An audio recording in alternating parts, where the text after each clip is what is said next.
Back for the second time on the show, my friend Timothy Sheaf, otherwise known as Livewire.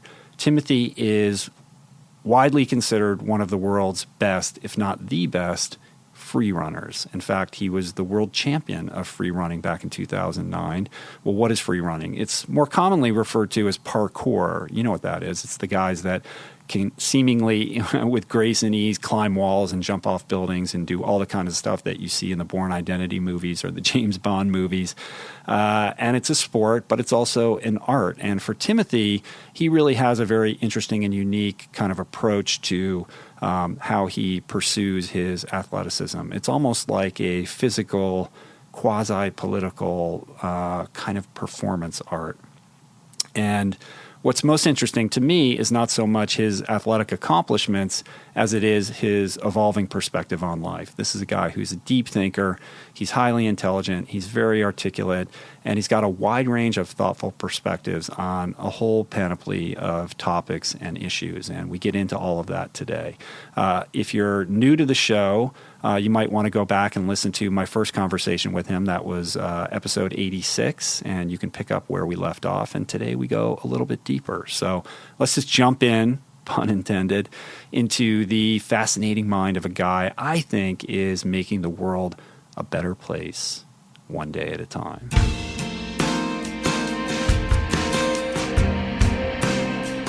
You're a busy guy. You've been quite the world traveler lately. Yeah. All over the place, just following you online. It's crazy.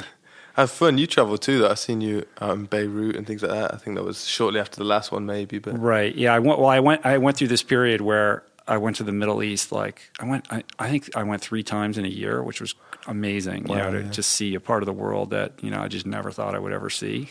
Which was really cool. 3 times in a year as well. It's weird how I went to China twice in a month. I know. I noticed you were there, and then I was like, "Wait, did he go back, or is he just sharing something that happened from the last time?" Exactly, just randomly, just back and back with 2 completely different projects, but in the same month. Mm-hmm. And you have to get a visa every time. I know. And then Japan. I was in Tokyo. That was a different project. That was beautiful. Yeah, I like Tokyo. So, let's talk about Tokyo for a bit, because what intrigued me about that was that it wasn't really a free running kind of expedition. You were making a film with Jack Harries, right? Yeah. How do you know Jack? I know Jack. I've never met him in person, but I know I've followed him for quite a while because of my friend Casey Neistat, who's made films with him, and Casey's a friend. And I was introduced to Jack Scapp through those guys, and so I've been following what they've been doing for quite a while. And I just love what they put out. It's He's the a beautiful quality. person. He really is. I mean, the videos that they make are so extraordinary and exceptional, and it's a real positive message, and the level of quality and what they're doing, I have huge respect for those kids. That guy's spirit, he's got such a good energy, just carries it with him, just no negativity, he really is. I don't know, it is the right upbringing or what, found the right journey. He's a cool dude. I've not met Finn, so I mean they're twins. Right. I can't really speak for Finn's behalf, but I know Finn is such a. I have met him once, but I hung out with Jack for a week in Tokyo. Right. How'd you hook up with them? So it's through Jamie Oliver. We met at a Jamie Oliver live event, and he just remembered getting on with me, and they were doing a project where it was kind of like a head cam, but it wasn't a GoPro, it was like a full quality head cam. Mm-hmm. And I think Finn suggested, why don't you use Tim? Because he wanted to direct, he didn't want to have to be the human tripod, he wanted to help direct and look on the monitor. So I don't know, amazingly I just popped into their head, so I didn't even have to necessarily it wasn't for free running or anything, it was just for my kind of character and mannerisms moving around a city in a playful way. And he said, get Tim on board, and I was more than happy to work with them. Right, it was cool. You had this makeshift head cam that was manufactured out of a bicycle helmet with looked like a Canon 5D or something like that. Jack made it himself. I can't remember. It was a Sony, a really new, fancy Sony, but he built it himself in his shed, and And so you went into the forest and you were hanging out with the orangutans or something like that. What were you doing? Snow monkeys. So that's in Nagano. So we were in Tokyo for a bit, but we got the bullet train out to Nagano and to Kyoto, and we just we're trying to make it the most beautiful trip possible from the eyes of the person. So one of the ideas was, let's go see the snow monkeys, and there's these snow monkeys that live in the mountains, and they chill in the hot springs, but there's a hierarchy where some of them families aren't allowed in the hot springs, and kind of the higher ones are, and they fight and squabble. But yeah, it's beautiful to behold. Wow. That's cool. So was it like just a travelogue video, or is it? Exactly. Yeah. So it's not out yet, right? They're still cutting that. It's probably out by the time this podcast's out. But yeah. Right. Yeah, what a cool thing. And for people that are listening who've never heard of Jack Scapp, I mean, you should check it out. They've got like 3.5 million subscribers. It's got to be one of the biggest YouTube channels on YouTube. They are, undeservedly so. Yeah, they should be, right? Like for me, I mean, I noticed that you've really kind of increased the consistency with which you're making videos. I mean, it's not quite like a daily vlog or anything like that, but like you're putting out quite a bit more content since we last It's kind of talked. a weekly, or every time I did a trip, I'd film a vlog on my iPhone and then just do a quick cut. Yeah. Right. And for me, like, you know, I'm older than you. Like maybe it's a generational thing. Like it's tough for me to like tap into like watching somebody's daily vlog. And there's some really popular ones out there. The guys that are friends with Jack Harry's like Mr. Ben Brown and Louis Cole and guys like that who are doing really cool work, and they're traveling the world and giving people a glimpse of like this adventuresome lifestyle. And I'll pop in and watch one of those once in a while, but I can't there's no way I'm going to do it every day. Like I'm too busy. But like what Jack and Finn are doing, it's not an everyday thing. Like everything they put out is of like superior quality. They really like put their whole energy, their time, like weeks, months into one project at a time to make it phenomenal, and it shows. Cool. So, all right. So Japan, what were you doing in China? Some Guinness World Record. One thing was Guinness World Record, and one was a previous Guinness World Record I did. They rebuilt it, and it was for a TV show. It was me versus some Chinese kid who was supposedly some fan of me and grown up watching my videos and did parkour. And so it was like a competition, him versus me, who would complete this course. And there were 3 like celebrity guests to guess whether he was going to win, I was going to win, or it was going to be a draw. I think, yeah. What happened? Crazy. It was a draw in the end, but it was one of those things where the producers. So it was like I was jumping up these scaffold bars that were kind of 8 feet apart, 3 feet up each one, kind of thing, or 2 feet up, and you had to jump 10 in a row and then turn around and jump back down.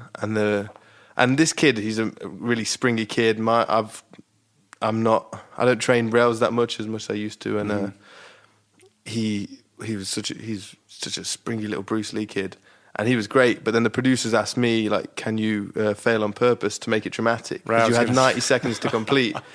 And they asked him, and he was like, oh no. And they asked me, I was like, okay, like you're gonna throw the match. Yeah. It's like, it's Chinese TV. It's like, what does it matter? I'd rather please some people, and so I failed once on purpose, but you had 90 seconds to complete, so I failed once on purpose. The second time I failed by accident. I got like 8 bars up, 4 down, and I'm like shattered, and managed to finally do it with 5 seconds to go. And it makes for dramatic TV, and the producers loved it, and there's a big like, oh, this kid, the student becomes the master and all this. Like, very cool. Yeah, well, you're gonna have to go back to China now for the big rematch. Yeah, I don't know how they want to do it, but it was whoever. If you just completed it, it counts as a complete. It wasn't based on time. Wasn't the fastest win, so it was kind of, it worked out as a draw, but it made him look better. So it was cool. Got it. And what are you doing here in LA? I was in Miami for a Spartan race, my first one. Right. Oh, you did the cruise, right? I want to hear about that. Yeah, so we can talk about that. I had a bunch of friends on that cruise. You? Yeah, everybody said it was super fun. Dude, so I've got into running recently, which we'll definitely talk about. Yeah, we're going to talk about that. And I was like, okay, so I want to do some obstacle course races. If I've got any kind of, as my running progresses, the obstacles should be the easy part for me. I was like, I've got to sign up to some Spartan races. That seems like the most common one. Never got round to it. And then suddenly I got an email saying, do you want to come on this cruise? It's a Spartan race. I was like, from Miami. I was like, we pay my flight. They're like, yep, cool. Pay my flight, pay for the cruise. Trained for it. Just been running really as my training. Went out there. It was the most stunning island in the Bahamas.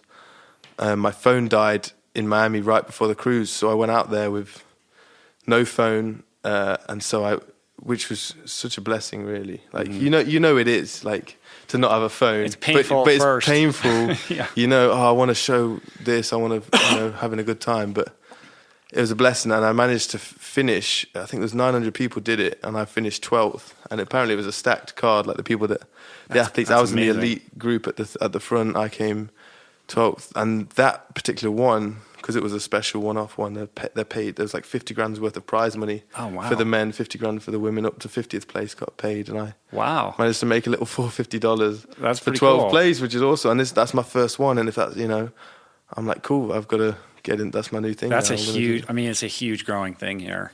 You Yeah. know? Like you should check that out. There's a big one that they do right down the street here. The one What's in it Malibu called? is like literally Is like it a Spartan mile race? down. Yeah, it's a Spartan race. Okay, cool. Because there's like was just a couple Tough months Mudder, ago. Warrior Dash, Battle Frog. It's a growing thing in America, and I'm feeling like as my running improves. Yeah, very I wanna do cool. that, yeah. Yeah, so I think who was there? Dean Karnazes was on the cruise. Did you meet him? I watched his talk. Yeah, he gave Yeah. a presentation. Ben Greenfield. And our buddy Travis Brewer was on. Travis the boat. was there. Yeah, with Which is his cool. friend Modern Tarzan. Yeah, They just put out that video. I put it on my Facebook the other day. Cruising around handstanding LA. on the Handstanding car on the in car LA driving River. down. I know. Yeah. It's pretty epic. Yeah, there's some real strong athletes. Them too. Cool. So, all right. So you've been all over the place. We're going to talk about running in a minute, but I'm interested in kind of the evolution of what you're doing. I mean, the last time that you came here, you were talking kind of about your advocacy and your goals and your aspirations for the movement and your place in it. You were contemplating possibly moving to to It's LA. still on the cards, man. And Still on the cards. and the kind of message that you want to put out there, and part and parcel of that was sort of this idea of not really being competitive in the parkour free running space, and instead sort of embracing just the lifestyle and the joy of it. And I think you've held true to that. I mean, you've done a couple things. I know you did there was the European team event that you did. Ninja Warrior, again, when I speak about competition, it's more I was against kind of the subjective side of things, where you're comparing two people's arts. Like, it's hard, you can't compare two songs kind of thing. And whereas if it's you versus a course, I feel like that's, for me, the only pure competition that there is you versus yourself, is beating your yesterday. And against the course, the course changes, but every year I get to come back and see how I've adapted, not only physically but mentally, because obviously when there's a lot of film crew, people around you, you sit on a flight for 12 hours to get there and everything, you're like, it's in your head, So it's a great challenge to see how all those things improve. And I was captain of Team Europe in a one-off special on American Ninja Warrior. And we won. We beat the Americans and we beat the Japanese. Yeah. And you broke the record, right? The course record on stage 1. I beat it by 10 seconds. Yeah. So what does that bring into your life? Like, are there now people who want you to go and do this and that, and you have to make decisions about what you say no to and what you say yes to? It's never, things like that are never like life changing. Like the girl Casey, I think her life changed after Ninja Warrior. I don't know if you saw that. The first girl to complete Ninja Warrior course, the full thing, and she blew up. She went on the Ellen show and all that, and that made her massive, and it also made Ninja Warrior reach this whole nother level of. And they just started filming in Venice Beach last weekend. Was the start of the new season. It's really cool, man. For me, it's nice when I get to go home. I just they sent me a DVD, so I watch it with some friends, and they don't realize when I travel what I get up to. I just hang out with them. I don't really. I just say, I did this, I did that, but they don't see. It's like some big NBC TV show, and a lot of them have seen the Japanese Ninja Warrior. They never realized that they actually remake it in such a, they put money into it out here. They do it properly. It's the 7th season of Ninja Warrior going into, and it's $500,000 prize money if someone ever completes it. Right. Yeah. But are you here in LA to do that or no? No, I was coincidentally here. So I was in Miami. I was supposed to go to New Orleans with Jack. He's there right now. Yeah, right? he's just left there to do the project, but the project changed. They didn't need me in the end, and I was more than happy because I've got the UK is doing the first season of Ninja Warrior films next week, from start to finish, first round to the final is all within a week. So I was in LA. I was in Miami, flew to LA, and my friend has a Ninja Warrior gym in Oakland called Apex Movement in NorCal. And he said, come out here for a training camp. So I went there, spent 5-6 days. He's got every single bit of equipment you could imagine for Ninja Warrior set up. So if you're ever around the area or interested in Ninja Warrior, check that place out because he does a great job. And also, while I was there, he's a kind of modern-day homeopathic chiropractor. And they did some treatment on me where it's like really soft adjustments, but it's supposed to unlock your muscles. And I did that, and there was some light therapy, some really futuristic cool treatment that I really responded to. Like the laser therapy, or what kind of light therapy? It was it's kind of like with reflexology. With your foot, there's a point connected to every single part of your body, and with your hand, I forget what they call it. and in your ears are saying there's 19 points in your body like that. But so I hold one end of this thing and it connects to the other, and they poke a needle into each part of my fingers, and every part represents one part of my body, and then a noise goes off. And when the pitch drops down, it means there's a disconnection with that part of my body. There may be an issue there. And so this woman did it, and she brought up a few issues that I had that I didn't tell her any of my issues beforehand. And like I had low adrenaline because I just ran my first marathon. My throat, I was sore, my swollen lymph nodes. I'd sprained my neck like 2 weeks before. These little things, and then she gave me treatment for. She takes a bit of my blood, puts it in this copper coil, and then it like, I don't know what it does, but it does something. And it sounds so like most people would be like, woo woo. Super woo. People be like, what? But I respond to it, man. I've came out. I feel better, stronger for it. Like, yeah. That's cool. I mean, look, man, I'm up for anything when it comes to that kind of stuff, to explore all different kinds of these weird when you're there, remedies. It's very. Something in me is like, this is what I wish people could understand this, because I felt like I understood it. And when you're there with the machine and it's going on, you're like, yes. But to explain it sounds crazy. I know. Like I'll match you and take you to the next level with something I did yesterday. Go on. I went to this woman who has she's a homeopathic medicine doctor, and she has this treatment. I don't even know what it's called, but basically she hooks up like electrodes around my ankles and around my wrists and around my head. And there's some machine that, from what I understand, like runs electrical current through my body. Yeah. And it runs through some software program or some kind of like diagnostic. It was like thing. that. Yeah. And then she's looking at her computer screen and she's getting these readouts on all kinds of stuff, like, yesterday was my second time. I went a month ago, and she was able to identify all these things that were going on with me that I knew were issues, but I didn't say anything to her. Like, I have like a little bit of pain in my right knee, and I have a little bit of tightness in my lower back, but only on the left side. Like, she was like, oh, this is what's going on. Yeah, she knew everything. She's like, you have adrenal fatigue, you have a whole bunch of stuff, because I've been super stressed out and doing too many things. And then she gave me all these like, these herbs that I've been taking, and like magnesium, and I have like sleep stuff when I get stressed and I don't sleep well. And it worked. Like, my sleep has been better and I feel better. And I went in yesterday. But we're electrical beings before we're chemical beings. Right. And a lot of the doctors try to treat us on a chemical level or stop symptoms. But that is electrical therapy that, did they have like copper coils or what? It was, I don't know. No, it wasn't that. I mean, I know what you're talking about. I've seen that. This was a little bit different. But then, it was sort of like, okay, this is going on. And then she's typing on her keyboard, and which is impulsing this machine to send some different kind of current through this system. She's like, I'm going to work on that right now. And like when I left, I felt amazing, So it sounds insane. It sounds like Julie went and did this a while ago. And I was like, what are you talking about? Come on. I'm like such a skeptic, logical mind. But, when you remain open and you go and do that, like, who are we to say? Who knows? You know what I mean? Like, I think it's worth exploring all of these sorts of things. Absolutely. And I've benefited from it. When you're open-minded and you can go into these things, like, you're obviously slightly skeptical, but you realize that's programmed into a head, and just try and be present and listen to what they have to say and try and feel your body as it's doing it, then you learn new things. Yeah, well, you can only learn when you're open. If you're closed off and you think you know what's best and all of that, like, how are you going to learn anything? The more we know, the more we realize we don't know. Right? That's a good place to be, that place of humility, right? Absolutely. So, that's a good place to kind of segue a little bit into, mindfulness and synchronicity, which is like a video you just made about that, and where you're at, like, kind of, in your spiritual evolution right now. So synchronicities. So I was in Tokyo. I just signed up for the London Marathon a few months ago. I've been training for that because I got into running. I was in Tokyo, and it was the first time I'd ever seen a marathon. That happened to be on there, and I went and watched that marathon. Then I was in LA 2 weekends ago, and the marathon was in LA, and I was in Oakland last weekend, and the marathon was in Oakland, and it just followed me everywhere around. You go. Yeah, so I tried to sign up for the LA one, and I just missed registration. That would have been. I wanted to just do a practice run, because I'm aiming for. It's a big shout. I started running in the very start of September at the Woodstock Fruit Festival. And I want to do a 3-hour marathon just to prove the speed of this diet can just, shoot you through. Just you can progress at anything you want to do.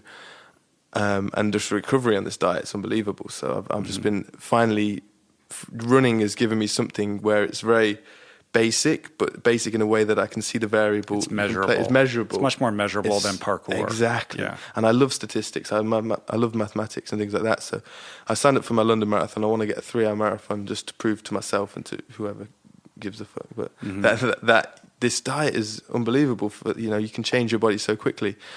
And so I wanted to sign up for the LA Marathon because you can just register at any point, and I just missed it. But there happened to be one in Van Nuys on the exact same day.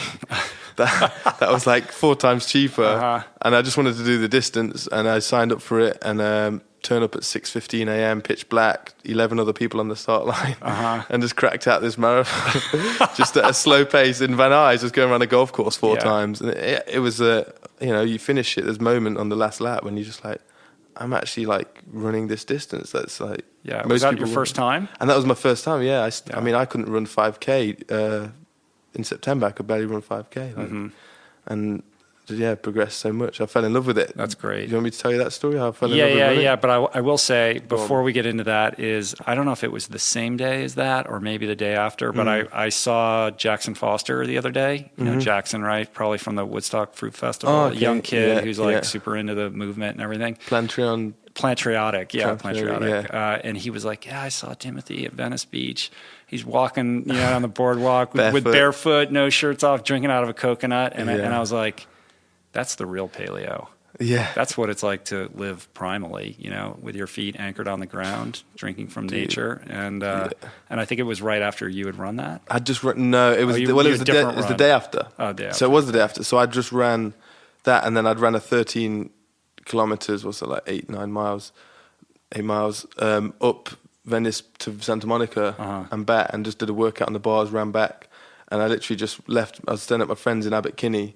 I left the house with just shorts, no shoes, no top, and my GPS watch. And I felt so free. And I'm running along the boardwalk past people. They've got glasses on, they've got caps, headphones in, thick-soled shoes, and I just feel like you're fighting yourself. You're going to trying to find health, but then you're still so disconnected from the source of everything. You're hiding from the sun, you're hiding from the ground, and you're hiding from the noises around you of the ocean washing. And it's like, it's tough because people don't know better, and I'm not trying to be judgmental, but when you're running along and you've that freedom, shirtless with the sun hitting you and everything, and just no shoes, and you just feel powerful. And that's the day after a marathon, and that's my first one. And then you see people just disconnected from our roots. Every year I learn more about true happiness, and this common theme is returning to nature, Always, man. Always. For me, it's just that connection that you can make with the simplest things imaginable. And we're so used to just always, programming our lives that how could we possibly go outside unless we have all these accoutrements and, listen, at least they're out, walking around Venice. It's great. Indoors playing video games. Absolutely. I'm not trying to say it, but it's just a weird one when you just see that. But I had $3 in my pocket for a coconut. I knew where the stand was, and when I'd finished my run, got a coconut, and he caught me. I had like coconut meat around my beard kind of thing, just like trying to scrape it from the inside with my nails. It was nice. So when you were here, I think it was about a year when you were here last, you were flirting with the idea of getting into running, but you hadn't quite started it yet. And, so now here you are, you've got a marathon under your belt. You're all about like running and endurance training. You're, in Japan, you're waking up early and you're hitting the streets, and you're committed, man. So what is this like aspect of your journey all about? I don't know what I just fell in love with it. That's all I think about every day now. It's simplified my life even more. Of like, I just pack running shorts and it's the easiest thing to do. Wherever you are. Exactly. But I have a pack of trail shoes and some road shoes, and then barefoot. I run barefoot about a third of the time. But so in the beginning, I was of this journey of the last 6 months to now. I was at Woodstock Fruit Festival, which was an unbelievable experience. That place, and I'm going to the Hawaii one in 2 weeks, which we'll talk about in a bit. But that place is special. Anyway, so I'm eating fruit every day, unlimited fruit, watermelon, and I was with Fully Raw Christina, and every day they'd like run around the lake, and I thought, you know what? I'm not a runner, but today I'm going to that's my mission. I'm going to run around the lake, however long it takes. Even if I have to walk, I'm going to do it. And it's just under 10K round.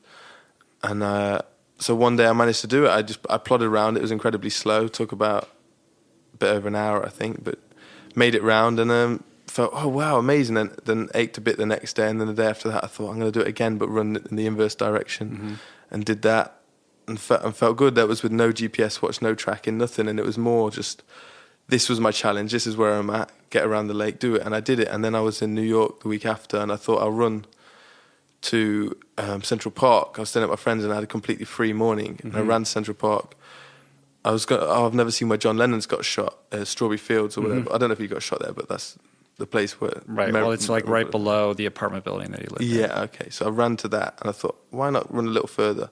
And this was in Vibrams, I think. And so I carried on running, and I ended up running round the park. It was very, very slow. I didn't time it, again, no GPS watch. And then ran home, and I thought, wow, like, all I had to do was just get out, set the challenge of running around or to something and touching it and running home, and it worked. And then I got home, and I got given a Nike GPS watch years ago that I never used, and I thought, well, how about I play around with this thing? And that's when I got into the statistics of it and noticing your progressions. And I think my first 5K for time was like 26 minutes, and that took me. I was going out and doing like 2.5K fast, and then resting, then 2.5K fast. Then I did my first 5K and did it kind of that, and then I was like, okay, cool. And then I discovered Strava, and that was a whole another chapter, because the segment thing on that, which is, I mean, there's definitely a part of me that's competitive, but it, tries to be. I think with numbers, it's, as I say, when it's comparing two art forms, I don't feel that's natural. But the segments on Strava is people create popular routes. I don't know if you know this, but for the viewers, yeah. And I guess you bike riding and everything. Yeah. And if you are the fastest time on that segment, you get the CR on that, the course, or the KOM, King of the Mountain. Yeah.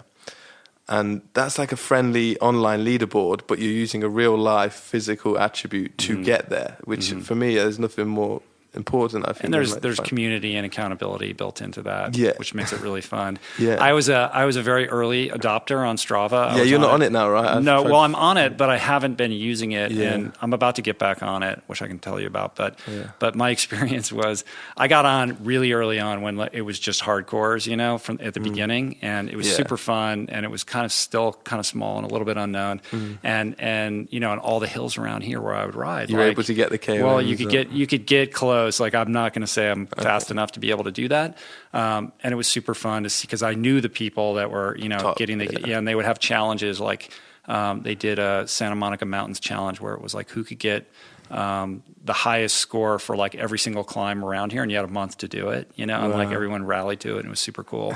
But then it got to the point where, like, a lot of my training is very aerobic zone, like I have to cap my heart rate or my watts on the bike and like be controlled. And every time I hit an incline, like, I'd be like, okay, remember, your watts aren't supposed to go over X, and your heart rate's not supposed to go over 130. And then I'm like, fuck it. But it's a segment. I know. I'm like, because I'm going to upload this to Strava, and people are going to see. I don't want them to think that I'm a wimp. And then I would do. And then I'm like, this is screwing up my training. And I had to like wash my hands of it for a while so I could focus. Because that was when I was training for Ultraman in 2011. I was like, I need to do what I'm supposed to do right now. And then I just never went back. But I'm going to get back on it just because it's fun and cool. So it definitely does that. It's certainly a battle. So after my marathon, I literally ran every day. Last week I ran 70 miles, and I ran the marathon on Sunday, and so from Monday to Sunday again I ran 70 miles. I averaged almost a half marathon a day for 8 days. Wow, that's great. And this is within 6 months of running, and this is I was in Oakland running the trails. I signed up for my first trail race. That was the weekend after the marathon. I came 8th out of about 170 people on a half marathon. I don't know if you know David Roche, but it's a guy I follow on Strava. He's like a Nike trail runner. He won it, and I managed to come 8th in that, and I was... that was a whole nother. That was the best run of my life, like the funnest run of my life. I mean, I'm sure you're around here. I live in London where it's completely flat, but to be running around redwoods, up and down, and then around single tracks, flying down a hill, switchback down. Oh man, that feeling was just something it's just took me now. Well, it's analogous to probably what you experience when you're free running. It's sort of like that, just very natural, functional movement of being free. It's one of those that there are people that probably grew up running and they kind of got bored of that and maybe took to free running. I kind of grew up free running, and I'm like, I've done that. I want a new thing that's fun. And I remember when I was 8 years, no, even younger than that, 6, 7, 8 years old, I'd win sports day every year, like the fast race. I was the fastest kid in my school, and then I got into soccer, and then I got into breakdancing and parkour, and my body type kind of changed from the breakdancing because I was maybe 15 to 18. I was doing a lot more upper body, and I wasn't running as much. But that was, you know, for me, the spiritual journey is the return to innocence and the return to youth and how we felt, that angelic light state when we were a kid. And that's what I was born to do. I was a fast kid. And maybe this is like, I've gone full circle. You're coming back to what I was when I was a kid. And again, with the things that have come along with that is my libido's completely dropped. Like I don't know if there's something with that, but in a pure way, in a positive way, that it's like, I practice no FAP. I don't know if you know that one, which is like no masturbation. Right. When did that come? Hold on a second. So when did that come in? That's like part of the whole spiritual thing. You see the vegan thing, you see other things, and that's one that pops up. Okay, like cold showers and no FAP. So it's because it's supposed to empty your lower two chakras when you have that release. And I'm still experimenting if it's done in like, I don't know if sex empties your lower two chakras or if it's done in a pure way or if it's just masturbation or what. But anyway, so I did do that, okay, on and off for a bit when I had like competitions coming up and the Ninja Warrior. I did it for a month and I had cold showers every day and I did well. It seemed to work in that. But you never know what's related to what. There's so many, so that's why it's a constant life journey. But anyway, well, it's sort of symbolic of just being committed to. Yeah, that's true. That's a good point. But anyway, since running, it's not even like there's been no desire to. There's been no. I'm just wake up. I want to run. I want to train. I want to hang with mates, and I can hang with females as well. And there's less like that need, that desire to have to impress a girl or need to get something back. I don't know. It's really helped just. But I think part of that, don't you think part of that also is, you know, the more comfortable you are in your skin and kind of like self-assured about who you are, and running can play a part in that. I think it certainly has for me. Then that aspect of the ego becomes diminished. I think that's definitely a massive factor of it, and I think maybe the constant. Bounce on your balls adrenal fatigue, fatigue, or that constant is like dissipates that energy that can get stored there, because it can certainly control your brain when you give it time, and you do that frequently. It can become where your mind kind of goes to, and when you stop that, and then the mixture with it, I don't know if it like the vibration massages that control out of you kind of thing or what, but I feel a lot just like I don't need it. I feel like I'll never get married, never have a girlfriend. I love children, but I don't know if I'll ever have a kid. I just like, not saying I'm like celibate or like removing or anything, but just in a way that I'm content with nothing, with not needing that. Soul warrior. Yeah. Well, the Shakti is moved from the root chakra, which is kind of a lower vibrating place to be spiritually, and elevating up, hopefully more towards the third eye. Yeah, that's it. And I've got this little necklace, this heart chakra necklace on. That's the heart. I like that, man. Yeah, it's cool. So, I mean, you're a big guy. You're kind of a top heavy guy, but you've definitely leaned out since the last time I saw you, and obviously, you know, running, I'm sure, has played a part of that. I mean, how do you kind of balance, you know, what running is doing to your body with maintaining, you know, the upper body strength that you need to do what you do as a free runner? I don't do anything in the way of maintaining. I just train what I want to train every day. And if my body changes, it changes. The biggest factor in my body size has always been diet. If I ate veggie grill like 3 times last week, and that's, you know, it's quite heavy vegan food. It's not the best. And I stay size. I keep size. If I eat raw, I lose size. Even though I ran as much as I ran last week, which is more than I've ever run in my life, and so many calories. Supposedly, like any app will tell you burn this many calories. Yet I'm no thinner for it because of what I ate. If I eat raw, then I lose weight. Leading up to the marathon, I'm going to the Woodstock Fruit Festival before it, and I'm going to be raw for like 2 or 3 weeks. So I want to lose some size, and that'll be right after my UK Ninja Warrior. So I trained Ninja Warrior last week. I'm not aiming to maintain, but I was training for that competition. So I've definitely still got some size upper body. Then once that competition is done, I think I will then do no upper body and just eat fruit. But there's no real aim other than I'm enjoying running. I'm going to keep doing that. If I lose upper body, then so be it. But I definitely look in the mirror and I just see way more of a balance and connection between my upper body and lower body. There'd be times when I'd go out and try and train and I'd feel like it would take me so long to warm up my legs to get that engine started. And since running, I think it's strengthened some core connection between my upper body and I guess sitting in chairs doesn't help. It kind of just shuts off your whole lower body, stops the blood flow kind of thing. And just since running, it's just strengthened something between me, and I feel like one more fluid machine. And this is just the beginning. You know, I'm excited to just keep training and improving and noticing the progress. Yeah, that's pretty cool. So you're not super dogmatic about being 80-10-10 like all the time. No, I think that's definitely. I always say that's an optimum way. That's the way nature provides it. It doesn't provide massive amount of fats, and it provides protein if you eat leafy greens. So it's like, yeah, because there's a pretty big gap between the difference between Veggie Grill and eating a raw diet. Like the only thing in common that they have really is that there's no animal products in them. But Veggie Grill, for people who are listening who don't know, is I wouldn't call it fast food, but it is sort of convenient food that's vegan, but it's sort of it's not exactly you can have super healthy options there, but usually when I go there, I'm eating like the buffalo mac wings and cheese, and vegan mac and cheese. It's like comfort food. For me, that's a mixture of my own weakness, and at the same time, I was out there with friends, and none of my friends there were vegan, but they were very open-minded people, and so you take them there. They came there with me, and they're like, "Oh my!" Like they just think we eat rabbit food, man. I always forget people think vegans just eat fruit and veg all day. They don't realize that if you want to, you can eat exactly as you ate before, but without supporting the animal industry. And that's what Veggie Grill shows people. They go, "Oh, you can have this," and then that helps. Actually tastes pretty good. Yeah. Like the chicken sandwich thing they have there is the ridiculous. Chicken is unbelievable. how good the chicken does taste. But again, it is, as we always say, vegan diet is about the simplicity, and it's not about creating these replicas. But for people transitioning or showing them, it's exciting that exists. Yeah, for sure. I mean, for me, like I don't need a meat analog. Like I'm past that. It's like absolutely. I don't desire it. Like I've kind of evolved away from that.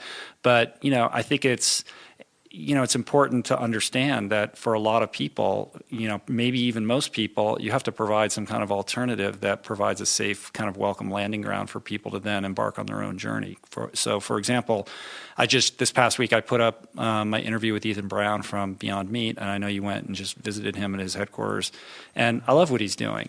He's trying to innovate a new way of feeding the world that is not dependent upon industrialized animal agriculture. And he understands and implicitly recognizes that in order to do that in a mainstream way, you have to create a product that is equally delicious to a hamburger or a chicken strip. And that's his goal.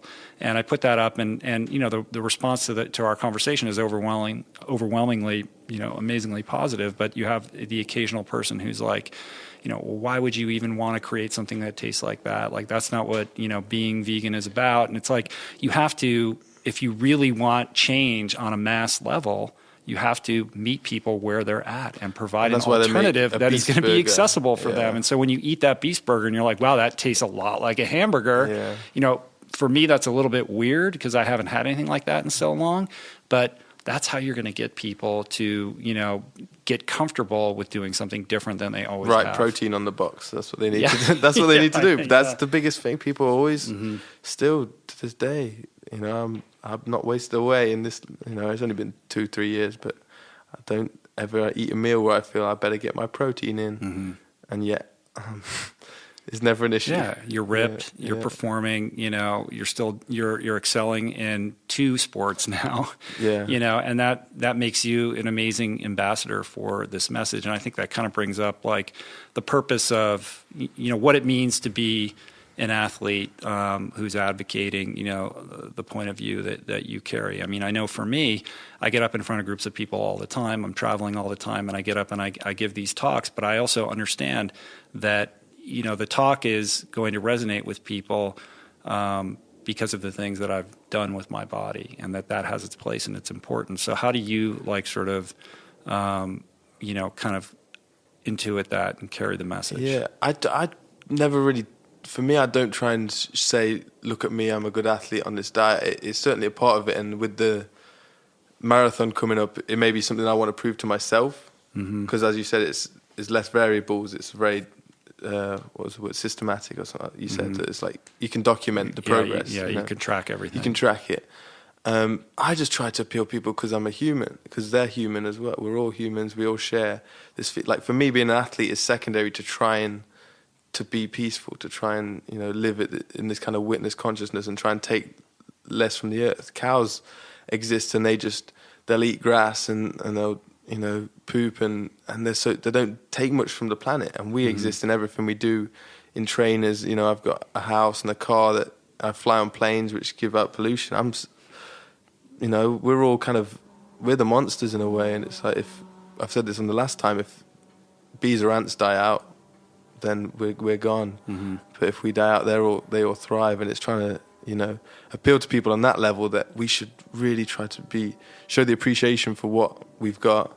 And just, animals don't deserve it. You can do it for the environment, you can do it for your health, but one of the most important is the victims of this whole thing are the animals. And I think I need to go to a slaughterhouse or something, because I'm a passionate vegan and I don't think I'm passionate enough. When I think about what they go through and why it's so pointless. It's not. I mean, it is part of our history, but it's absolutely going to change.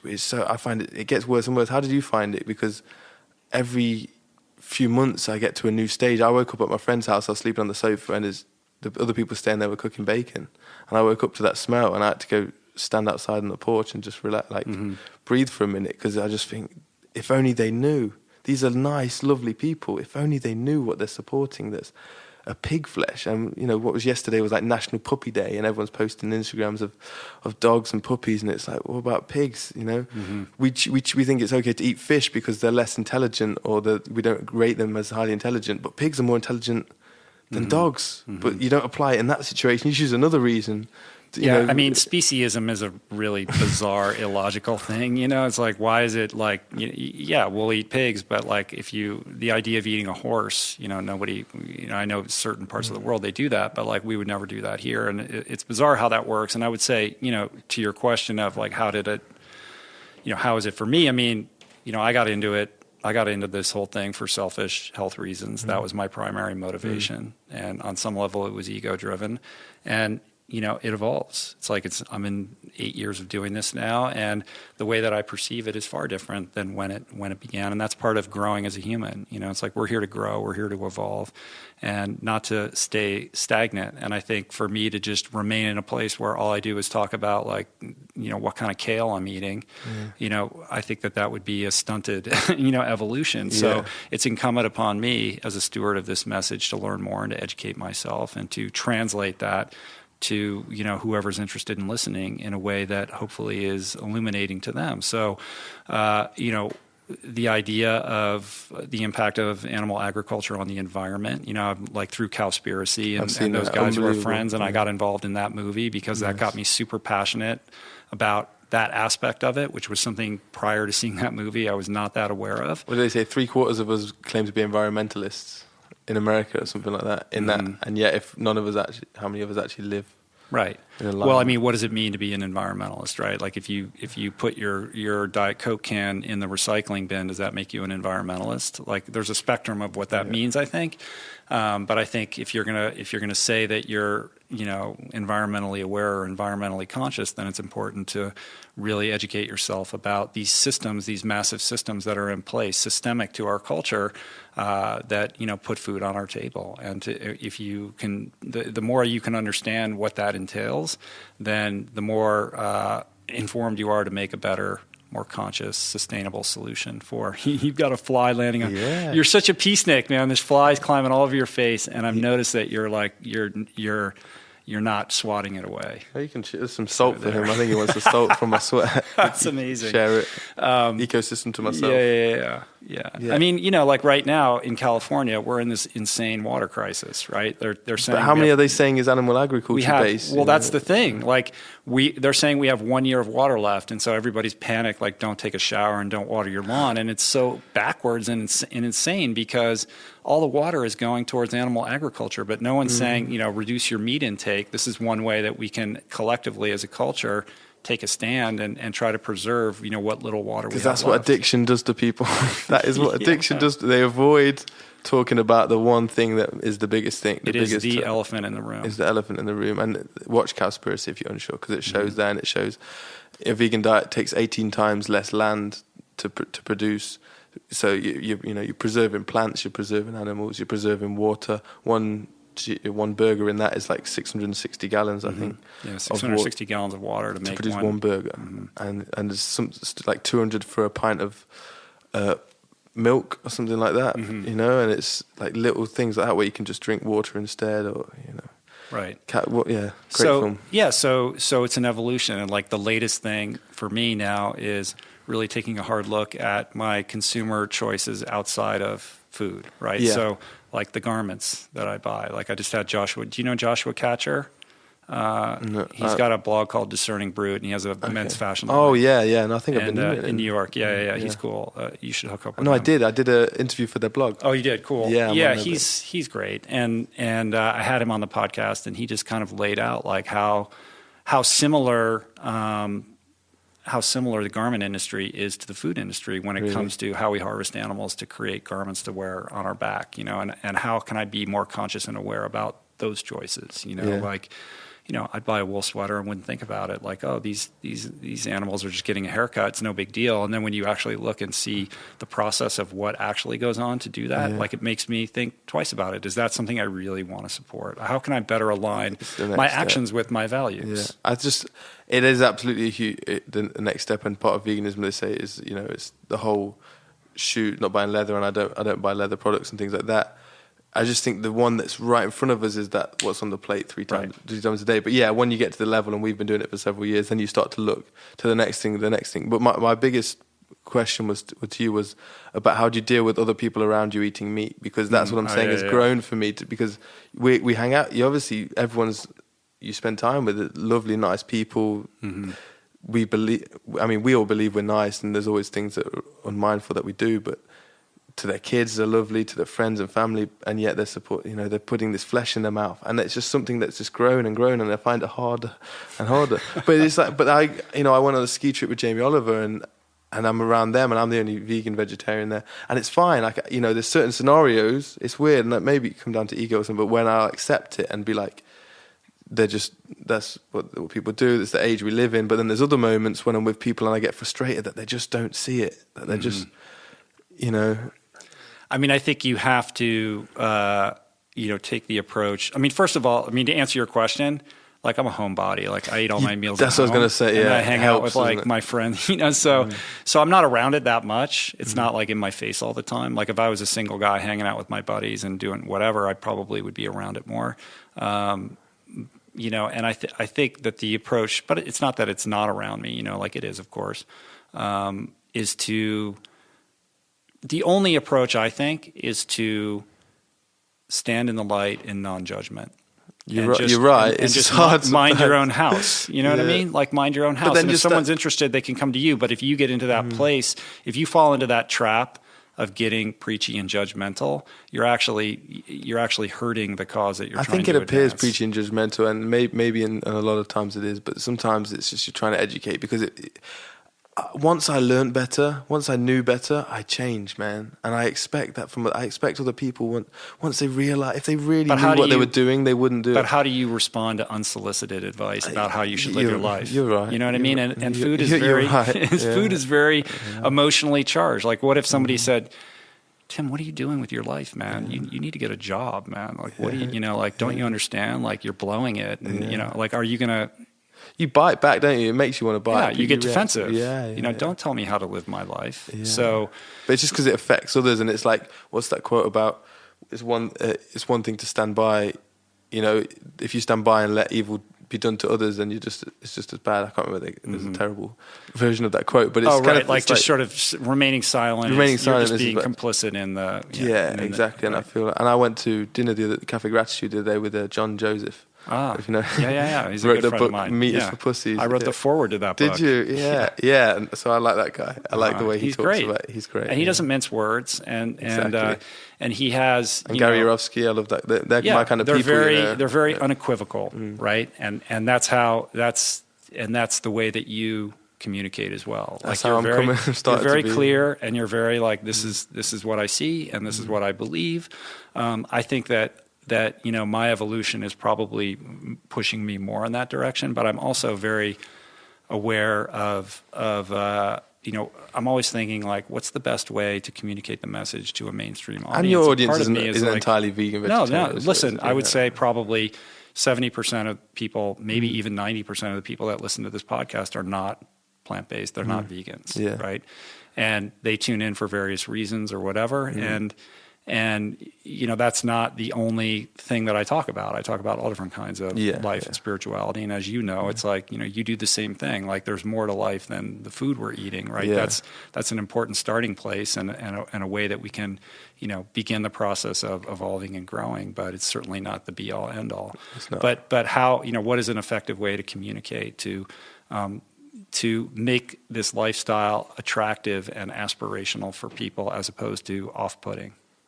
Yeah, maybe I'll calm down, Yeah. or maybe I'll get. And I think there's I think there's a place for everybody. There's a place for John Joseph. Like John Joseph is not everybody's cup of tea. You know what I mean? Like there's people that like they can't, they're not down with his way of talking. But there's a whole other demographic of the respond to population. it, yeah. He's the only guy they're going to hear. You know what I mean? And so I think that there's Gary Yourofsky's voice is important, and Jamie Oliver's voice is super important too. And I think it's interesting that, he's your friend and he is on some level supportive to the vegan movement, but he's also such a cultural icon that he serves a different demographic as well. And his way of communicating a healthy message to the population is different from yours, right? And so how do you navigate that being friends with him? Yeah. Like that, when I put it out on Facebook, like, hey, do you have questions? Like some people are like, what's the deal with Jamie Oliver? Is he trying to get him to be vegan? And we talked about this a little bit last time, like how you have a lot of respect for what he does, even though his message is not really the message, it's not entirely consistent with what you're saying. I mean, he's got a bigger audience and more important message than any of us. He's, as I've said it before, I say it again, he's one of the most loveliest people I've ever met, one of the most spiritual people and down to earth that I've ever met without ever trying to be spiritual or looking into that realm. He just lives very mindfully. But then he's got an empire built on the meat industry. This week he's doing Meat Free Week. It's grown because he always does Meat Free Mondays. He says 30% of the content they put out is vegan or vegetarian, and I've seen in the last few months that's gone up and up and up. And this week he's promoted Meat Free Week, so it's absolutely a growing trend with him. I think it's definitely something that sits on his head and he thinks about it. And I did an interview with him that's on my YouTube. I don't know if you saw that. And I did, on the ski lift. On the ski lift, and he says plant-based. It's the future is plant-based. He even said that as words from his mouth. Right. And he's just all about mindful eating and cutting down on the meat. And I just think it's only a matter of time once people do that to realizing that we don't need meat to kill animals to survive. Right. And I love that I'm glad that you were able to capture him there. And what was interesting about that is it corresponded to a period in time in which he was taking a lot of heat because he had recently, I don't know the specifics of it, but he had recently sat down with Bill Gates, and Bill Gates is kind of under fire for being, I don't know if you could call it, it's not fair to say he's in bed with Monsanto, but he's very involved in kind of the advent of GMOs. And that's something I talked to Ethan Brown about because Bill Gates is an investor in Beyond Meat. And so the vegan community or certain aspects of the health community were kind of like, the organic community is ganging up on him saying, how could you possibly do this? And this is something that we see kind of endemic across all, sort of circles of the wellness Venn diagram, and particularly even within the vegan movement, there are these like factions, it's like you go to the Woodstock Fruit Festival. Well, that's a pit of drama right now. There's a lot of people, bickering and fighting, and a lot of strong personalities that are at odds with each other and, trying to kind of navigate that and kind of stay above the fray and still put out a positive message and not get caught in that trap of being, overly argumentative, because I think when you do that, you lose the confidence and the trust of the larger population at whole that's looking to you for a little bit of guidance. Yeah, I think what he does, as he says in that interview, is conversation. You don't get change without conversation, and it's better that he's talking to Bill Gates than being opposed, saying, I don't like what you're doing. It's like, okay, because if anyone's going to help Bill Gates understand organic, it's Jamie, and he's promoted it for years. And whether that's not what he's trying to do. But it's better that he talks to these people, that he says, that he talks to McDonald's, that he talks to whoever. Like, we need change, and it's easy for us, and I'm as guilty as anyone. We try and conflict and negate these other rivals or enemies or things we don't like McDonald's and that. But at the end of the day, the only way is that they exist. We have to help them grow and help them see the light. And you're absolutely right when you say that.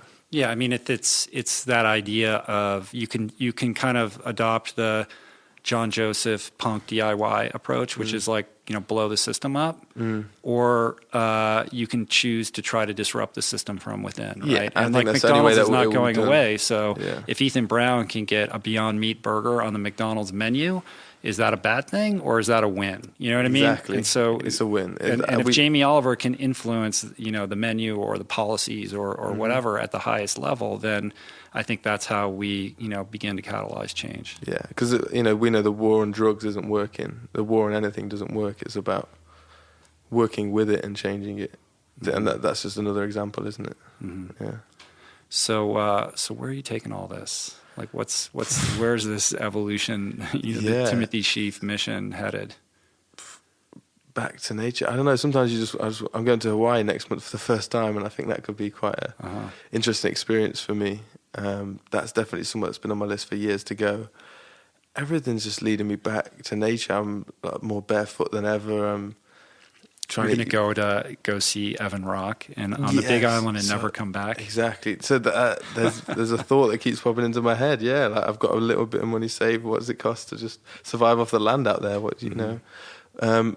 But then I'm still excited with my running. So I'm like, okay, maybe I do need to come to LA, but just somewhere where I can get into this OCR world, the obstacle course racing, because I'm enjoying my running so much. That's progressing fast, and if I can do the obstacles, that's the easy part for me. Mm-hmm. There's a whole other realm. It's a chapter. There's no pressure. Parkour, I've done everything there's kind of to do within that.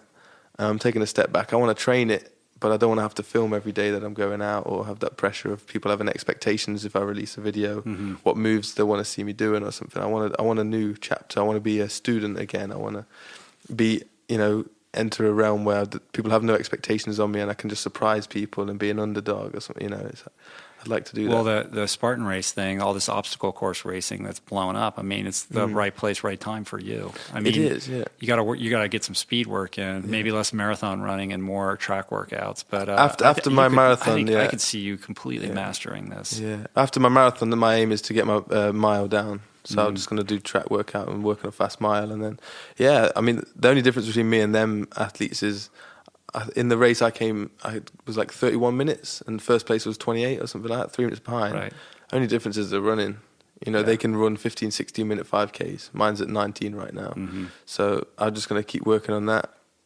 And my cousin is a phenomenal runner. He's run a 14, 25Ks, he's run a sub 30, 10K. And, that's in my genes. I speak to him every day. It's like, I just want to run every day. I work on that and then come to the OCR world, and there's no vegans represented in this world. There's a few. I met one out there, but it would be phenomenal to have, show these people, your Spartan races, you're supposed to be Spartans. Wasn't it like the gladiators were vegan back in the day? Yeah, I think so. I don't know whether that's because they were basically slave labor and that's all they fed them. I don't know if it was by choice, but but I have read that. Yeah, and just Spartans, and we call ourselves warriors and things like that. And I just think, warriors stand up for the innocent. The real heroes are the ones that are out there defending the innocent, the voiceless, whatever. When I'm on that, I was on a cruise ship and everyone's just pounding down, big buffet as much as you want, meat. Just people pounding the meat, and I'm there just getting massive plates of fruit. I'm thinking, if only they knew what's gone on. If there was a slaughterhouse on this boat, and you'd have to go up and line up and stand outside and watch it, and then get the food, people ain't going to be eating the same way. And then, they're phenomenal athletes. I'm not going to say that's the one thing for me. I'm not going to say vegans are better athletes. I'm just saying you can be the same. That's not the factor. I don't think the diet is the biggest factor. It's a factor, but it's not the biggest factor. It's your mindset, your attitude towards training, towards the event. But yeah, that's it for me. I'm going to head that direction. Yeah, I mean, I think that my impression of that OCR world is that much like CrossFit, there's a really strong corollary with the paleo world and the kind of primal aspect of diet and all of that. Somehow they figured out some way of like, you know, vertically integrating all of this into like one thing that's become this like really powerful movement. And I think a strong, you know, vegan voice in that that's somebody who's performing at a high level in that world would be a powerful thing. Yeah, so we'll see.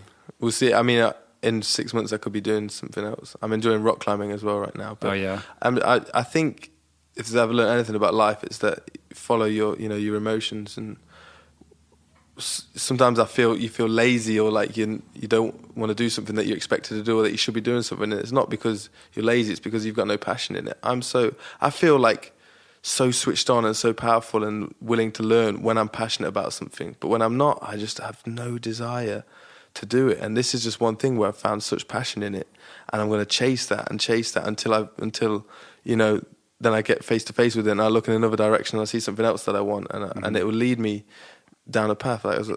It's just something that I've learned, is that follow your passion, and it doesn't matter if the end of that rainbow might not be winning any OCRs. I might suddenly end up on some other journey, some other goal, some expedition to the North Pole. So you never know where you're going to end up, but then I'll just keep following that passion. I love it, man. Yeah. Are you still doing stuff with YouTube? Not at the moment. That contract, we only did a year on that. Uh-huh. So I started to do my own vlogs. But then since my phone died on the cruise and I've gone around, I've not filmed anything since that, and I'm just enjoying it. It's tough when you're trying to be present and in the moment and enjoy the things you're doing, and then you think, oh, maybe my audience, because I get a good response on those vlogs. People love them, they like to see them. But then it kills me and it stops me being in the moment and enjoying the food I'm enjoying and things. So I've stopped doing that. I'll try and do like the synchronicity video that I did, the interview with Jamie Oliver. I'll try and just do the one-off, like flowing, talking ideas or interviews, and less of the vlogs, and just try and enjoy what I'm doing. But yeah, there's always that balance, right? When you're kind of trying to live your life transparently because you know people are interested and you want to share that and you feel like you have something to say. Versus just letting go of that and being, because it's like they're at odds with each other. They like you're stopping, odds. you're taking yourself out of the moment to talk about being in the moment. So it's inherently contradictory. It's a constant struggle, isn't it? So I don't know.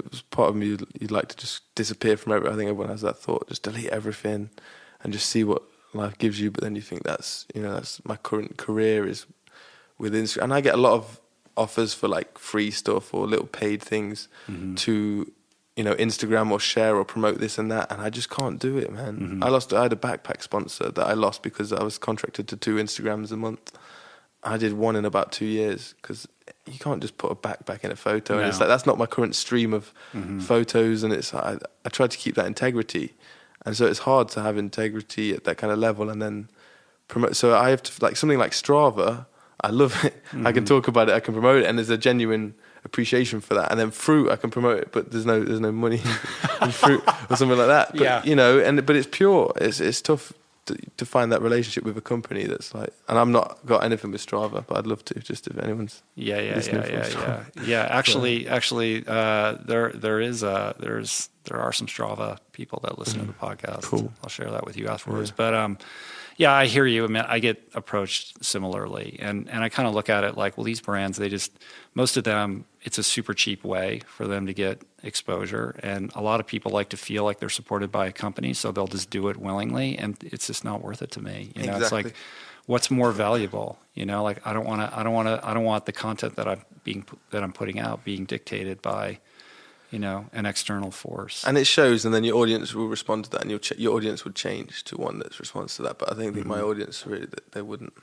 And it's not that I do anything for my audience. It truly, like, my audience is just a reflection of my own inner conscience, I guess. And it's like the people that respond to you are the ones when you're most open. And then you get people that support you, and then you get people that ask you questions. Like someone slated me for flying on planes the other day, and it's a good question, like.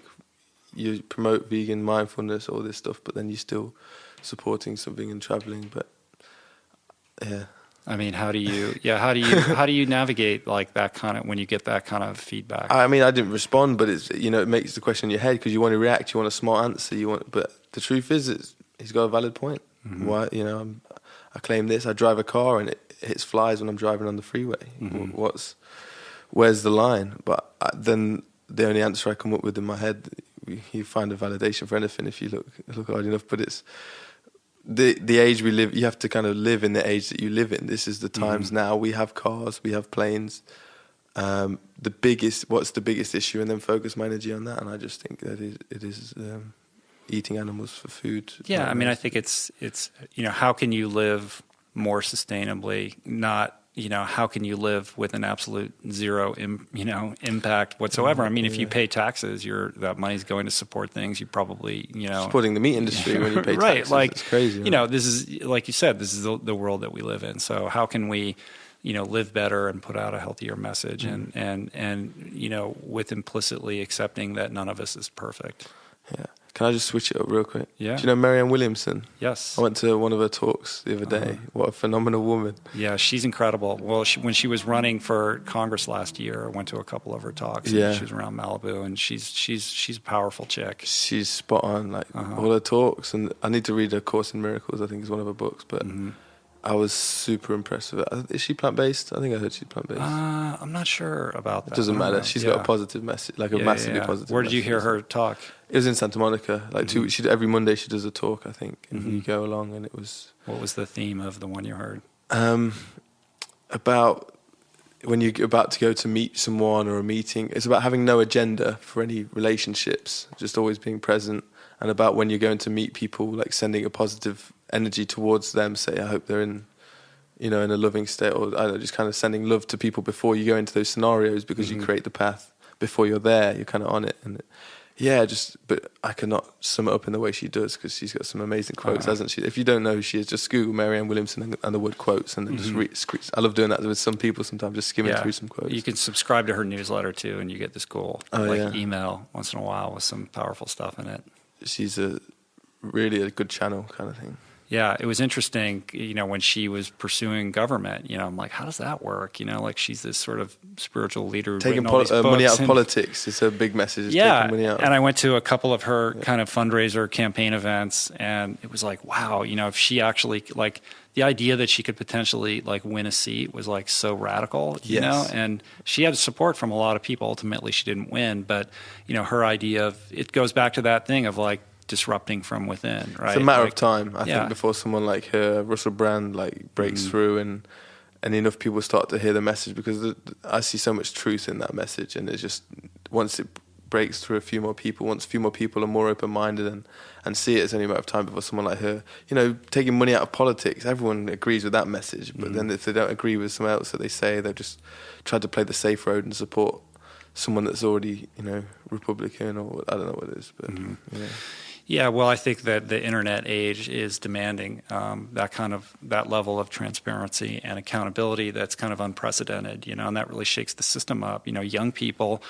they demand to know what's going on, whether it's with the corporation that's providing the product that they're buying, or their government, or what have you. And this is new. You know what I mean? It used to be, whether you're a corporate entity or, a government organization, you could kind of operate with impunity. But now when you have Edward Snowdens and you have Russell Brands and people like that, there's an expectation that doesn't fly anymore.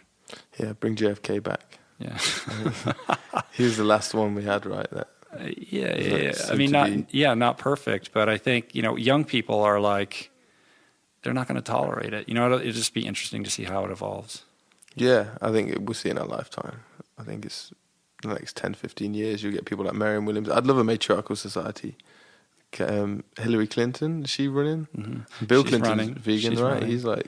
Not anymore. Is he not? Okay. No, I think he's moved a little bit in a different direction. Has he? But I heard he was promoting it quite a lot, man. He was, yeah. He was. But at least I think he's still predominantly eats that way, but it's sort of like... That's it. They have an understanding of it. So if someone like her was in power, I think at least they've overcome the addiction to a certain level where it's like they understand if they see cowspiracy or something. I just don't get why something like that, when we see the environmental impacts. I don't know. I could go on about it for days, but it's only a matter of time anyway. Mm-hmm. Well, Cowspiracy really hasn't, most people haven't seen it yet because it really hasn't gotten mainstream distribution yet. And that's changing. There's some things developing with that movie right now. And my hope is that, a lot of people are going to be seeing it pretty soon. So that's exciting. And we need more stuff like that. Those guys are, Kip and Keegan, the guys that make Cowspiracy, they're already like halfway done with their next movie. Are they really? Yeah, like this one's going to be more health oriented, and I gotta hook you up with those guys. San Francisco, right? Yeah, they're in the Bay Area. Cool. They're going to be back down here. Are you coming back to the States? When are you going back? So I'm going back in like 2 or 3 days, and I'm coming back for the Hawaii Fruit Festival in April, and I'm staying in LA for a few days before and after. All right, cool. Yeah. Yeah. Those guys should interview you, man. Have you had any communication with them? No. I'll hook that up. I like the people they interview. That they get some cool people on. Yeah. And the guy from Beyond Eggs, I forget his name. Josh Tetrick. Josh. Yeah. So I like the way he talks. He's cool as well. Very cool. And what they're doing there is amazing. I went and visited their facility up in San Francisco. Yeah. It's pretty cool. It's like one big room where there's just like a big table where all the young people are on laptops doing whatever they're doing. And then a bunch of long stainless steel tables where you have the scientists who are like looking through microscopes and playing with plant proteins. And then you have chefs that are making like omelets right next to them and taste testing everything. And it's like all happening in just one big room, like a startup, like a tech startup. It's amazing. Super cool. Yeah, they do a great job. And it's cool. And when I visited the Beyond Meat HQ, and it's kind of, it seems like a smaller version of that, where there's just scientists and people cooking and stuff. Yeah, you have like these science genius guys, and then you have the extruder thing that actually makes the burgers. Did you see that big like that shoots it out? Yeah. That was cool. That's pretty cool. Well, cool, man. Well, I want to know. We should probably do a couple questions from some of the people that reached out on Twitter and Facebook. And one of the ones that I thought would be a good thing to talk about is what your kind of morning routine is. I know that like yoga and meditation have now become more important to you, and running, et cetera. So like, what does it look like when you wake up, like the first hour of your day? Yeah. Drink a lot of water, sometimes lemon and Himalayan pink salt water in that. I try and get the run in early if I can. It's nice when you get your run out of the way, and then the rest of the day you're kind of just vibing, or yoga.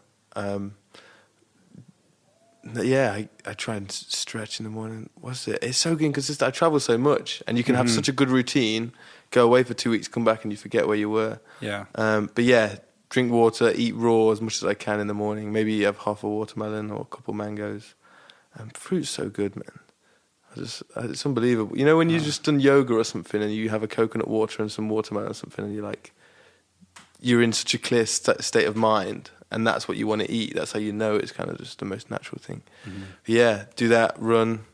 There's no routine. I'm sorry, I can't give a clear answer on that. No, like I do this meditation program, or like I journal, or I have this quiet like sort of habit that I like to do. There's nothing at the moment because there's I travel and I lose my routine. As long as I run almost every day, that's kind of the one pin in my day. The coolest thing about running when you're traveling is when you go to a new city and you wake up early in the morning and then just go out and run and explore, and you don't know where you're going. I just let it like show me where it wants to take me. That's like the best way to see a new place. It's been an amazing thing having running and being able to take that with me traveling, like an extra thing you do. Yeah, it's just it makes.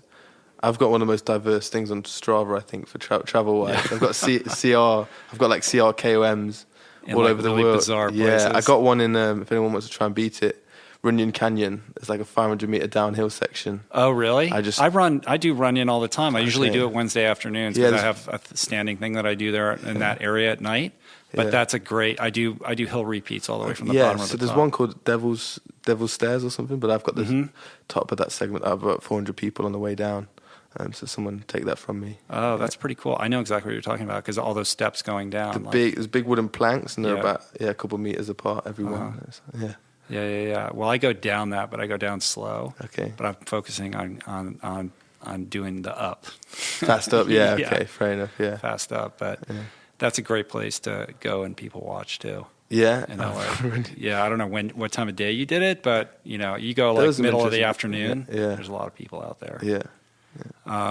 Cool. So that's one thing. Yeah. What books are you reading right now that you're into? So I want to get that Marianne Williamson book. The books, I'm reading a lot of running books and someone actually pointed this out to me. I was reading a lot of female energy books, like spiritual ones. There's one called about our breath, kind of. What was it called? It's about a relationship with breath and how the first trauma in our life is the moment we're born and we take our own first breath. Because before that, everything's provided for us. We're in the womb and we don't have to do anything. Then the moment we come out and we take our first breath is like it causes a trauma that lasts throughout our whole lifetime, and that we have to try and rebuild this relationship with Beth. It was about rebirthing, which is a practice I'd never heard of before, and I don't really know how big that still exists. But I think yoga and all these things kind of and even running is building your relationship to breath back and building that comfort. You're not scared to be out of breath because you know that everything's going to be all right. And that was very interesting. But again, as someone pointed out, it was very female energy. And so I went back and I read Born to Run. I just read Scott Jurek's Eat and Run, which was so inspiring. And these are like kind of more in alignment. I read them so fast because of how I'm just finished in one called Running by Feel. And then I want to read your Finding Ultra and Brendan Brazer's book as well. Thrive, yeah. So those are like two of my next ones on my running endurance schedule, because I want to start doing ultra marathons and everything. Yeah. Yeah. It's the evolution, man. I don't know if it's the vegan diet or the spiritual journey. I don't know what's led me there. But what's going to happen is you're going to go to Hawaii for the Fruit Festival, and you're going to connect with Michael Arnstein, and then you're going to be all about it. I've got a lot of questions for that. Yeah. He just won the Hurt 100. He was basically retired. He said he didn't want to do it anymore. No, he didn't. He's like, I retired. I'm not really training. I'm just trying to enjoy my kids. And then, like on a whim, he ran the Hurt 100, which is one of the most challenging ultra endurance runs. I saw his video from a few years ago, and he said he'd never do it again. Yeah. And he said he retired, and he just won it now. Yeah, he just won it. I think he's doing a tiny fraction of the training that he was when he was. He was running 60-mile days. Sometimes he said he'd run 20 miles to work, 20 miles on lunch, and 20 miles home some days. In Hawaii, and before when he was living in New York. And now he's barely training. Right. Maybe that's the happiness. Maybe that's the fruit. Maybe that's the sunshine. Yeah, I don't know. It's interesting. That's very interesting. I've got a lot of questions, even more questions for him now. Right. If he won that, that'll be cool, man. What else? Have you read Autobiography of a Yogi? No, but you gotta read that's that. Popped up a few times. I've read it like 4 times. You have to read that. What's the guy's name? We have a whole library upstairs. I'll go show you after Okay, this. yeah. Julie is like the master of the spiritual library. Of those books, yeah. Okay. I'm well up for a spiritual book right now. I've read a lot of running books, so I mixed up for a bit. I probably said them last time. I don't know if we talked about books, but Celestine Prophecy is one of the biggest books. I read Eckhart Tolle, A New Earth, the Dead Sea Scrolls.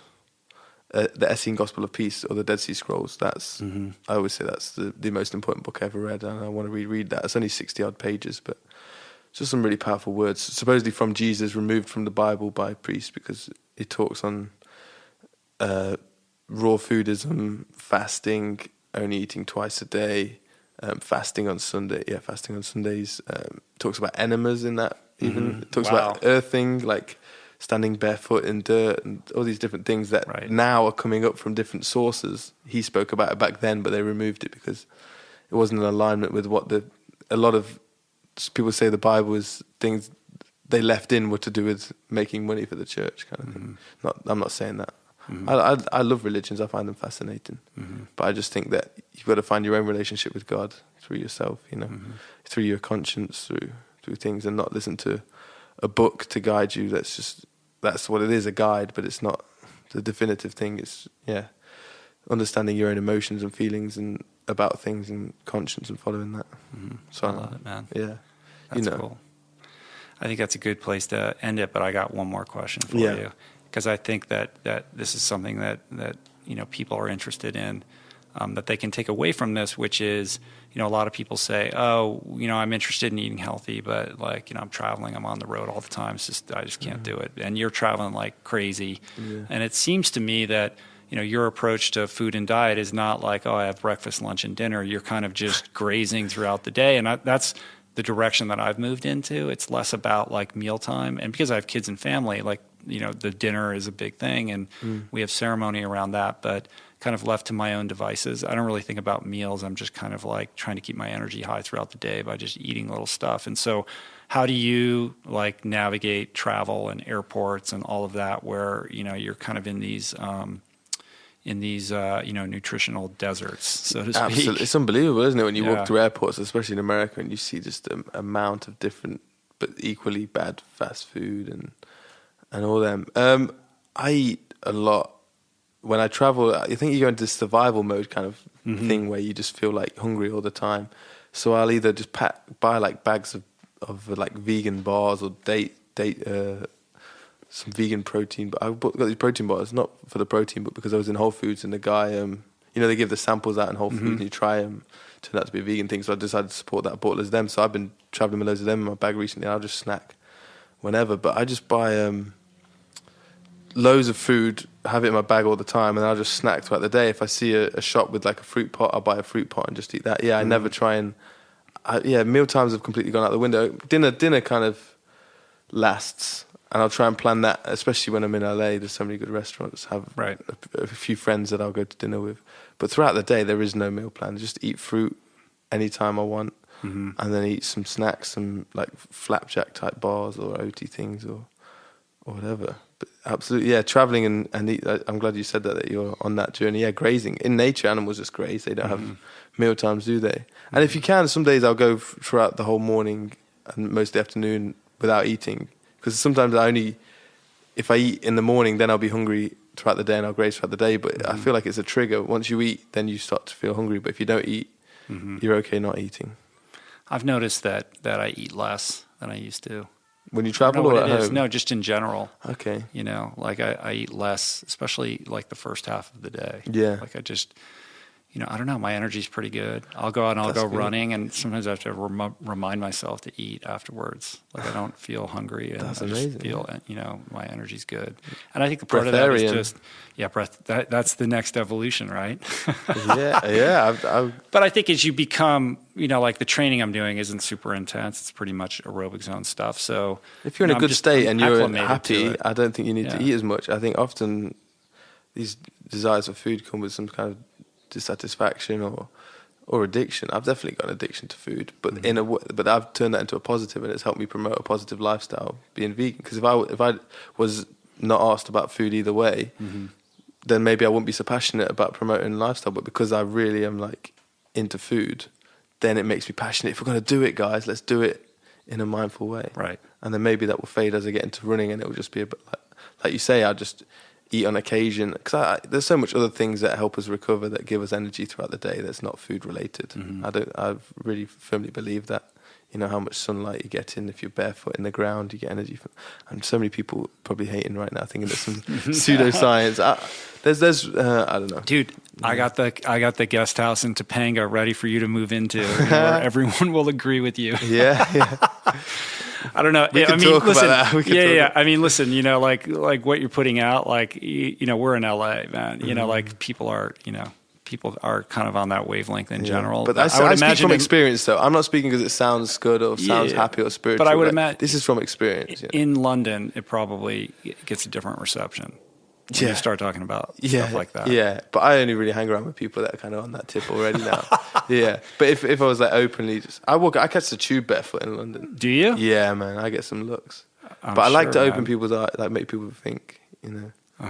Yeah. Speaking of like, being naked in public, like what was that like doing that photography project? That was a fun project. Yeah. I mean, you were literally like running the streets of London naked and hanging off buildings completely naked. Yeah. That was beautiful. Like, how did that all work? So I guess what would they the say? Photographs are naked parkour on Google, and you see the images. I was so happy with how the images came out. They're beautiful. Thank you very much. Yeah, my friend, he's actually just got to LA yesterday, Jason Paul. Yeah. He took the photos. Great photographer and a great, incredible free runner. But yeah, we decided to do a project. We were in Santorini. Let's do a photo shoot, and then ended up suddenly, next thing you know, I'm naked because it looks better with the Greek background, kind of that Greek landscape. And then we're in Hong Kong together, and we thought, let's get a few more while we can. And they came out good, and he thought, let's finish the project. I'll come to London and we'll shoot a few more. And he came to London, and that just seemed like none of the others were anywhere near kind of the level that the London ones were. We got maybe 20, 25 good photos. We decided to release 10 on London landscape, just completely naked, hanging from the tops of buildings above, Oxford Street, and no one looked up, no police. So you didn't have any problems? No problems whatsoever. No, we got away with the whole thing. We did it quite. I mean, it's a good job. We're quite tact, and just in general, people just don't look up. It makes you realise when you're hanging for like 30 seconds to a minute from the top of a building above streets filled with people walking back and forth. They don't look up. That's on them, they miss out. So next time you're walking down a busy street, have a look around. As free runners, we always look up, and if anyone does look up, it's always a kid first because they're more open-minded. But adults are so channeled into where the destination is, and they forget to explore their environment. And so are those still up for sale? Can Yeah, people buy prints? I think Beautiful some of it Crime. goes to charity, right? Like Jamie Yeah, Oliver's to Jamie. charity. Yeah, because he helps support it so much, and he has a really good foundation for troubled teens to help them get into cooking. He's got a 15 project. So yeah, we decided to give some of the proceeds to him, and we sell them. It's beautifulcrime.com is what we sell. And I think Beautiful Crime is the perfect name for combination with what our project was, because technically I guess it's illegal to be naked, but we didn't get in any trouble from anyone. I think everyone, the thought of those photos is like, what, that's weird, but when people actually see them, the response has been unbelievable from people that actually like them. And was it the Daily Mail that picked it up and like blew it up, right? Daily Mail picked it up. I did interviews on Australian TV show, Russian news shows, and everything, so it went worldwide. Even in America, I think Huffington Post may have posted it, and everything. We're astounded with how well it did, and we sold. It's limited edition prints, so there's only a set amount of each ones, and most of them have gone now. But we sell A1, A2, and A3, and we're so stoked. And it just makes you think, because nudity doesn't have to be sexual, and then when people see that, they realise that, around that time when we did that, there was a lot of press about Kim Kardashian's bum with that champagne photo, and that being and it's like the contrast of two naked bodies, and one is that's the modern, what's popular this day and age, and then we're trying to be more classical with it. Yeah, well, what's the intention behind it? You know what I mean? Like there was a beautiful, poetic, artistic expression and intention behind what you guys were trying to do, and you've more than fulfilled that. Like the images are beautiful for people that are listening. Yeah, definitely check them out. Yeah, cool. And so we're working on it. We want to work on our next project now. Nice. Yeah, dangling off bridges and Hawaii fruit is my current theme board. Yeah, you might not come back. Yeah, I could see you shacking up with Evan, and that's going to be that. Eating that durian. I can't wait to eat some durian. It's been months since I've eaten durian. You fruitarian. You just get a little too excited about fruit. You saw my eyes then. I literally haven't had durian in months, and I'm so excited. That's addiction right there. Durian is a very interesting food. It has that creamy kind of like custard-like taste. It's definitely an acquired taste, but once you kind of tap into it, then it becomes like a thing, right? It's one of the few fats. I always think in nature, what you've got avocado, coconut, and nuts, and what then durian. That's about it. Right. Yeah, it's not much. So that's why we should eat a low-fat diet, I think. I think so. Yeah. I think you're right, man. Well, I think we did it, dude. Yeah, thanks for having me back, man. It's awesome. Yeah, it was great to connect with you again, man. You're a beautiful soul. I wish you much love, and you're welcome here anytime, man. Thanks, man. Thanks to all the viewers that listen to the end, well, man. I know I go off on some rants on this, but I appreciate it. And everyone that tweets me that's out running, jogging, cycling, listening to these podcasts is wicked. Keep supporting Rich. Absolutely, man. Thanks so much. So if you're digging on Timothy, the best way to connect with him is on Instagram. I enjoy that outlet more than anything else. Yeah, Timothy Sheaf. And then you're on Twitter too, Timothy I'm on Sheaf. Twitter. I don't use it as much. Yeah. And then Facebook is Tim Livewire Sheaf official. And then my website, spiritoftim.com. There's a few things on there. But Instagram's my absolute jam. Or Strava. Well, right and now. Strava. Strava's and your YouTube channel too. When I unlock my phone, Strava's normally the first thing I open these days. Good deal. It's inspiring though. You see someone else has been out for a run. You go, so-and-so's been for a run out. Yeah, I'm going to go for one now as well. Kind of thing. So, right, good. Yeah, and Awesome, YouTube. Man. Cool. All right. Peace. Plants.